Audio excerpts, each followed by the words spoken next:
नमस्कार, प्रणाम भोजपुरिया भैया लोग और सब बताई कैसे बानी रउआ सभे। उम्मीद करतनी रउआ सब ठीक ठाक होखब भैया और हमहू ठीक बानी। तो स्वागत बाटे आप सबके राइटर विजय बागी के चैनल पर।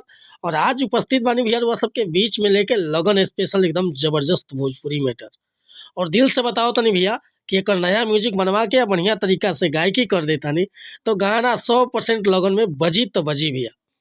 तो चलिए देर ना करते हुए मैटर के शुरुआत कइल जा कि कैसे गीत के गावे के बा, का एकर धुन बा, का लय बा। लेकिन वीडियो स्टार्ट करे से पहले भैया एगो बात बतावल चाहब। रउआ अगर नया सिंगर बानी आ सिंगिंग में इंटरेस्ट बा, अच्छा मैटर के तलाश में भटकतानी, बढ़िया गीत नइखे मिलत, सही तुकबंदी नइखे मिलत या आपके मनपसंद के मैटर नइखे मिलत, तो भैया अगर हमरा चैनल पर आ गइल बानी तो सबसे पहले तो हमरा चैनल के सब्सक्राइब कर ली, बेल आइकन प्रेस कर ली, ताकि हर रोज रउआ के हमरा वीडियो का अपडेट सबसे पहले मिले। हम हर तरह के गाना लेकर रउआ सबके बीच में उपस्थित होला रोज सुबह। और गाना कोनो भी प्रकार के रउआ लिखवाओ के बा, sad song, love song, orchestra song, धोबी गीत, पूर्वी गीत, रंगदारी गीत, निर्गुण गीत, अतः सीजनली भक्ति भजन कोनो प्रकार के मीटर चाही बेहिचक रउआ कॉल कर सकिले या व्हाट्सअप कर सकिले। डिस्क्रिप्शन में नंबर बा, बिल्कुल उचित चार्ज पर रउआ के फुल गाना व्हाट्सअप के जरिए मिल जाई भैया। आ मीटर में कोनो प्रकार के शिकायत ना मिली, तुकबंदी कहीं खटकी ना, गाँव में रउआ के कोनो प्रकार के दिक्कत ना आए।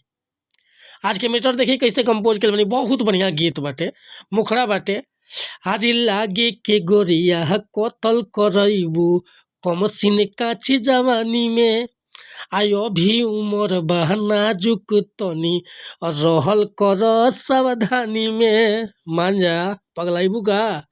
अरे लागे के गोरिया कतल करैबू कम सीने काची जवानी में, अभी उमर बहाना जुक तनी और रहल कर सावधानी में, न तो कमनु दबोचा लगा दी माई माई चिलैबू बथानी में। हो न तो कौनो दबोचा लगा दी माई माई चिलैबू बथानी में।